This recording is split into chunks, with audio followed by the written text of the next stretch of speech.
ഹൈദരാബാദിലുള്ള കറാച്ചി ബേക്കറിക്കെതിരെയുള്ള തീവ്ര ഹിന്ദുത്വവാദികളുടെ ആക്രമണത്തിൻ്റെ വീഡിയോ ആണ് നമ്മൾ ഈ സൈഡിൽ കാണുന്നത്. എന്തുകൊണ്ട് എന്ന് വെച്ച് കഴിഞ്ഞാൽ ഈ കറാച്ചി എന്നുള്ള പേര് പാടില്ല എന്നാണ് പറഞ്ഞത്. അപ്പോൾ നമ്മളെല്ലാവരും വിചാരിക്കും കറാച്ചി ബേക്കറി ഏതൊരു മുസ്ലിമിൻ്റെ ബേക്കറിയാണ് അല്ലേ, ഏതോ ഒരു പാകിസ്ഥാനെ സപ്പോർട്ട് ചെയ്യുന്ന രാജ്യദ്രോഹിയായിട്ടുള്ള ഏതോ മുസ്ലിമിൻ്റെ ബേക്കറിയാണെന്ന് നമ്മൾ വിചാരിക്കും.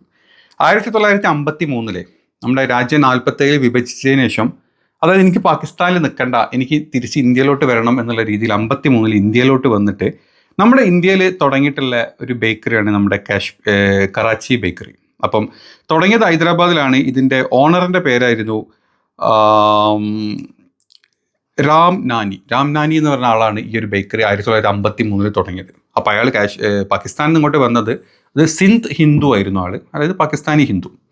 അങ്ങനെ അയാൾ ഇവിടെ വന്നു, അയാൾ ഇന്ത്യയിലായി ഇവിടെ ബേക്കറി തുടങ്ങി. ഏകദേശം ഒരു 10-70 കൊല്ലത്തിൻ്റെ പാരമ്പര്യമുള്ള ബേക്കറി. അതിപ്പോൾ നടത്തുന്നത് അയാളുടെ 2 മക്കളാണ്. മക്കളുടെ പേര് രാജേഷ് രാംനാനി, അതുപോലെ ഹരീഷ് രാംനാനി.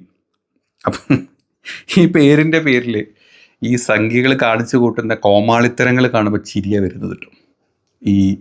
ഇവർക്ക് എന്താ പറയുക, പാകിസ്ഥാനോട് പ്രേമം മൂത്ത് ഇട്ട പേരല്ലത്, അല്ലെങ്കിൽ ഇപ്പം അവർ പാകിസ്ഥാനികളാണ്, ഞങ്ങൾക്ക് പാകിസ്ഥാനെ ജയിക്കണം, ആ രീതിയിൽ ഇട്ടുന്ന പേരല്ല. ആ കാലത്ത് യുദ്ധവും കാര്യങ്ങളൊന്നും ആ കാലത്ത് ഇല്ലാത്ത ഒരു പ്രത്യേക അവസ്ഥയിൽ പോകുന്ന കാലത്ത് അവിടെ നിന്ന് വന്ന ഒരാളിട്ട പേര് മാത്രമാണ്.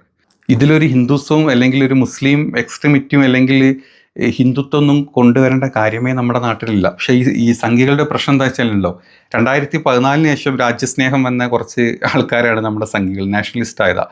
2014 മുമ്പ് ഇവർക്ക് പ്രത്യേകിച്ചൊന്നുമില്ല, ഇന്ത്യക്കാർ മാത്രമായിരുന്നു. 2014 ശേഷമാണ് രാജ്യസ്നേഹം മൂത്തിട്ട് എന്തെങ്കിലുമൊക്കെ കാണിച്ചു കൂട്ടണ്ടേ. ചരിത്രം പറയാനില്ല, ചരിത്രം പറയാൻ അറിയില്ല.